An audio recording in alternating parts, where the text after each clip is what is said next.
The ignored species. The galaxy was old, older than any human mind could imagine. Billions of stars, trillions of planets, and civilizations that had endured millions of years thrived under ancient empires. Technology shaped the course of every society, and power was measured in fleets capable of crushing worlds. Among these civilizations, every species had its place, and every species knew its limits. All, that is, except humans.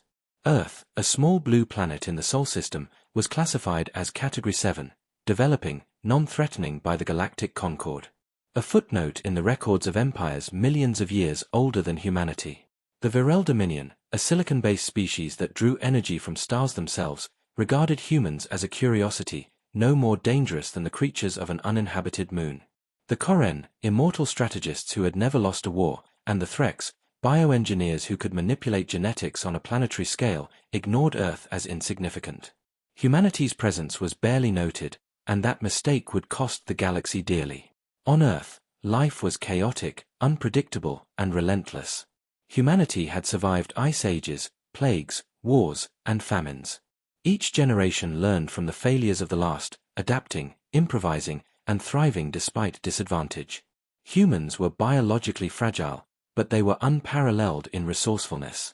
Where other species relied on centuries of tradition and rigid logic, humans innovated in moments of crisis. They built civilizations from scratch, explored unknown territories without hesitation, and fought impossible battles for survival. Yet, in the eyes of the galaxy, none of this mattered. Humans were unremarkable, bound to one planet, and slow to achieve interstellar travel. Even when humanity began sending ships beyond Sol's orbit, the advanced species of the Concord dismissed them as experimental toys. That complacency was humanity's greatest weapon. The spark that would ignite the galactic war came from the Virel Dominion. A cluster of resource-rich systems near human space had caught their attention. These stars were strategically valuable for energy harvesting, rare minerals, and expansion. When the Virel fleet crossed into Sol-adjacent space and issued a simple demand, vacate. Compliance expected within one rotation. The galaxy expected humanity to comply or die quietly. Humanity did neither. For several days, there was silence. No reply. No surrender. The Virel, confident in their superiority, waited. The Concord debated, dismissed, and argued. They could not understand why humans did not respond. To them, ignoring a superior force was folly. To humans, it was calculation. They were observing, learning, and preparing. Across Earth, scientists, engineers, and soldiers worked in secrecy. They studied Virel technology, not to replicate it, but to understand its weaknesses. Humans had no enormous fleets, no immortality, and no energy-manipulating biology. They had, however, creativity, adaptability, and the courage to fight under impossible circumstances.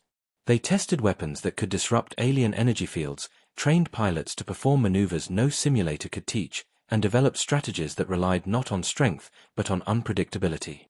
Meanwhile, the galaxy scoffed. Reports of human activity reached the Concord, strange experiments in deep space, minor skirmishes on the edges of Sol-adjacent systems, logistical disruptions. Each report was dismissed as coincidence, amateurish mistakes, or natural disasters. Yet humans were learning at a speed no species had anticipated. Every failure, every misstep, every experiment was analyzed, refined, and improved. Humanity's strength was not in power, it was in resilience. They could endure loss and turn it into experience. Where other species sought perfection before action, humans acted, failed, adapted, and triumphed. By the time the Virel fleet approached the nearest human colony, Earth was ready. Not with a direct confrontation, not with brute force, but with strategies designed to turn the odds in humanity's favor. Entire planetary systems had been reconfigured as traps. Supply lines were sabotaged. Communication channels were monitored, corrupted, and used against the invaders. Humans had studied the very essence of their enemy's civilization and found the cracks no one else saw. The galaxy did not notice. The galaxy never did, until it was too late. Humans were underestimated because they were unpredictable. They were underestimated because they were small. They were underestimated because no species had ever faced a threat born of adaptability rather than raw power. And in that silence, The first seeds of the Galactic War were planted. By the time the Virel realized their mistake, the war had already begun, not with shots fired, but with humans quietly rewriting the rules of engagement. Humanity's rise was not loud, not flamboyant, and not acknowledged. It was methodical, relentless, and invisible, the perfect beginning for a species the galaxy thought it could ignore. Humanity strikes. The galaxy expected humanity to surrender. They were wrong. The Virel Dominion's fleet, vast and bristling with energy-harvesting warships, crossed into sol-adjacent systems with confidence. Their silicon hulls shimmered with power drawn directly from nearby stars. They expected compliance, perhaps a brief resistance, and then submission. Humans, however, had long abandoned the notion of conventional defense. On the edge of Sol space, human commanders watched silently. They did not scramble fleets in a futile attempt to match Virel numbers. They did not hide behind planets, hoping to survive bombardments. Instead, humans did something the galaxy had never seen. They attacked where the enemy least expected. The first wave of Virel scouts vanished without a trace. Entire convoys of supply ships, unarmed and vulnerable, ceased responding to communication. Energy beams intended to power ships flickered and died. The Virel did not understand. Their energy-based minds had never encountered a species capable of turning technology against itself in such a short time. Humans did not fight with sheer force. They fought with strategy, improvisation, and ruthless creativity. Small strike teams deployed across asteroid fields and dead systems, sabotaging star energy harvesters, reprogramming orbital weapons, and intercepting communications. Where the Virel expected direct combat, they found empty corridors, derelict fleets, and the echo of human tactics that mirrored their own, then improved. The first major shock came 3 light-years from Sol. A Virel fleet, numbering in the hundreds, slowed as stars surrounding them dimmed inexplicably. Human engineers had reverse-engineered stellar manipulation technology in less than 2 years, not to copy, but to neutralize. Entire armadas froze mid-space, energy fields collapsing like glass under pressure. Communications went dark. And then, the humans broadcast a single message across the galaxy. This was a warning. The Concord panicked. Ancient species that had not waged war in millennia convened emergency councils. The Koren strategists, known for centuries-long calculations, could not predict human behavior. The Threx engineers admitted they had underestimated the speed of human innovation. The galaxy, unified in complacency, realized that they had misjudged the smallest, weakest, and most chaotic species in existence. In response, 5 empires formed an unprecedented alliance. Fleets that had never fought together now mobilized trillions of ships, stretching across nebulae and dark matter corridors. Their goal: extinguish humanity before it could expand further. Every major species deployed its finest generals, scientists, and superweapons. The galaxy believed humans would fold under the overwhelming force. But humans thrived under pressure. Entire planetary systems were evacuated in a matter of hours. Fleets were sent to face impossible odds, not to win, but to gather intelligence. Every loss was deliberate, every retreat calculated. Humans observed enemy tactics, weaknesses, and overconfidence. They turned chaos into opportunity. Where other species panicked under loss, humans adapted. Every failure became a lesson, every setback a blueprint for future victories. Even the Allied fleets were unprepared for human ingenuity. In one engagement near the Aegis Nebula, a fleet twice the size of humanity's combined force pursued human ships into a dense asteroid field. Sensors malfunctioned. Navigation systems failed. Communications became garbled. Humans had lured the enemy into a trap designed not to destroy them outright but to dismantle their coordination.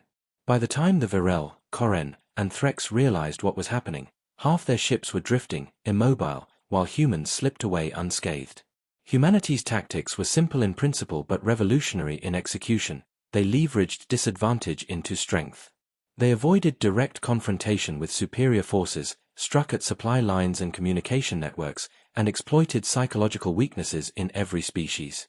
They turned numbers, technology, and experience into liabilities for their enemies. In the galaxy's eyes, it looked like desperation. Yet it was anything but. Humans were writing the rules of engagement as they went, testing, learning, and adapting faster than any other species could comprehend. They were no longer the ignored species of Sol, they were predators in a field of giants, invisible until they chose to strike. By the end of the first phase of the war, the Virel Dominion was crippled. Supply chains were destroyed, fleets immobilized, and command structures in chaos. The Concord, for the first time in millennia, recognized a terrifying truth: humans could not be reasoned with, predicted, or contained. And the humans, calm and deliberate, prepared for the next phase. The war was no longer about survival. It was about dominance. The galaxy had underestimated humanity. And humanity was just beginning to remind it why that was a mistake it would never forget. The battle that shattered the galaxy. The Allied fleets believed themselves unstoppable. 5 of the most ancient and powerful empires in the galaxy, united for the first time in millennia, converged on human space. Their armadas stretched across nebulae like rivers of metal, a moving wall of firepower and precision. Every ship, every weapon, every strategy had been calculated to ensure the humans' annihilation. Yet, none could anticipate what awaited them in silent space. Silent space was a void engineered by humans in the dark reaches of their territory, a region so devoid of matter that conventional sensors could not function. Even the passage of time seemed altered, as if the universe itself obeyed different rules. The Allied fleets entered confidently, their coordination flawless, or so they thought. Human commanders had studied the enemy for years. They had analyzed patterns, habits, and predictable responses. They did not need massive fleets to win, they only needed the galaxy's overconfidence. The human strategy was simple: exploit fear, confusion, and the rigid doctrines of their enemies. The first sign that something was wrong came almost immediately. Navigation systems flickered. Energy shields fluctuated without warning. Communications fractured, leaving admirals and captains isolated, forced to act on incomplete information. Panic spread faster than laser fire. Human ships, though vastly outnumbered, maneuvered flawlessly through the void, using knowledge of enemy protocols to anticipate every move. Then the psychological attack began. Across the fleet's communication channels, the screams of captured commanders echoed. Simulated transmissions of entire fleets surrendering or turning on their allies were broadcast in multiple frequencies. The Allied forces had never encountered a species capable of manipulating not just technology but perception itself. Their soldiers could not tell friend from foe. Entire squadrons turned on each other in confusion. In the center of silent space, humans deployed adaptive strike teams. These were not ships of overwhelming firepower, they were instruments of precision chaos. Using captured enemy blueprints, they anticipated maneuvers before the enemy could execute them, intercepting warp jumps, neutralizing energy grids, and cutting off reinforcements. Every attack was calculated to maximize disorientation. Every move forced the enemy into impossible decisions. The Allied Armada, the largest military force in galactic history, collapsed under its own complexity. Hundreds of ships collided in space, their systems failing and weapons discharging at random. Thousands more were stranded as energy conduits overloaded. Human ships, small, fast, and adaptable, danced through the wreckage, striking only where necessary and withdrawing before retaliation could arrive. Amid the chaos, humans displayed another advantage no other species possessed: improvisation in real time. When a Virel dreadnought attempted to exploit a flaw in human formation, humans responded instantly, modifying weapon outputs, shifting fleet positions, and turning the dreadnought's assault back on itself. Every engagement became a lesson, every skirmish a study in the enemy's weaknesses. Hours passed, and what had begun as a confident invasion became a nightmare for the Allied empires. Their leaders, once assured of victory, faced the unthinkable. Their fleets, trillions strong, were neutralized without the need for total annihilation. Ships drifted lifelessly, immobilized by human-engineered energy disruptions. Fleets that had never before been defeated now lay in ruins, their soldiers demoralized and leaderless. When the dust settled, silent space was silent in more ways than one. Only human ships remained fully operational, gliding through the void like predators in a field of fallen giants. They had not merely defeated their enemies, they had rewritten the rules of warfare. Victory had not been won with overwhelming numbers or raw firepower but with strategy, adaptability, and the weaponization of unpredictability. The galaxy watched in disbelief. Ancient empires, once unshakable, now trembled under the shadow of humanity. The Koran strategists admitted defeat for the first time in millennia. The Threx engineers conceded that no species could match the human's capacity for learning and improvisation. The Virel Dominion, once arrogant and imperious, faced extinction. And through it all, humans did not celebrate. They did not gloat. Theirs was a victory executed with precision, not passion. Every decision had been deliberate, every action purposeful. The war had proven one truth above all: underestimating humans was fatal. Silent space became the symbol of humanity's ascendance. The galaxy had assumed humans were weak, insignificant, and predictable. They were wrong. Humans were the species that learned, adapted, and conquered, not with brute force alone, but with the cunning born of survival against impossible odds. The battle was over, but the war for the galaxy had only just begun. Humanity had shown what it was capable of, and every civilization now understood the terrifying reality. When humans fought, they did not simply survive. They dominated. And the galaxy would never forget it. Humanity rules. The war was over. The largest fleets in galactic history lay in ruin, their commanders lost, their soldiers demoralized. Silent space had become the graveyard of empires, yet no human ship had been lost unnecessarily. Humanity had won, not through raw force, but through strategy, adaptability, and a relentless understanding of survival under disadvantage. In the aftermath, the galaxy was silent.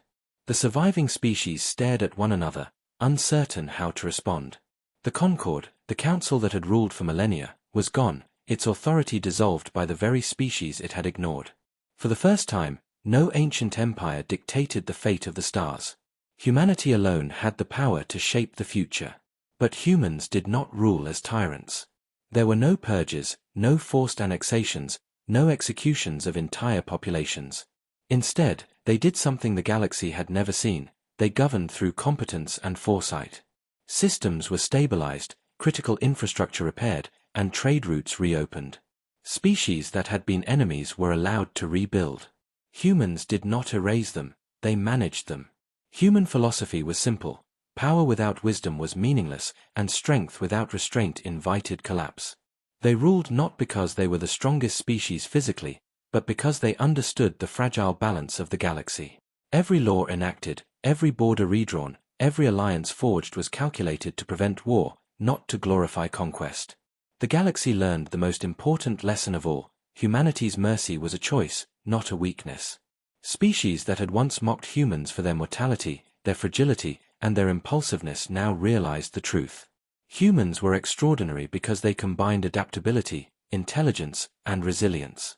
They had survived natural catastrophes, technological disasters, and interspecies wars on Earth for millennia, and now they had mastered survival on a galactic scale. Trade flourished under human oversight. Technology advanced rapidly as species shared knowledge, guided by human coordinators who ensured fairness and efficiency. The galaxy had never experienced such coordinated growth. Empires that had stagnated for thousands of years now saw innovation flourish, but it was humanity that directed the process. Even political power was subtle. Humans did not install puppet governments. Instead, they trained leaders, provided guidance, and ensured that no species could dominate another.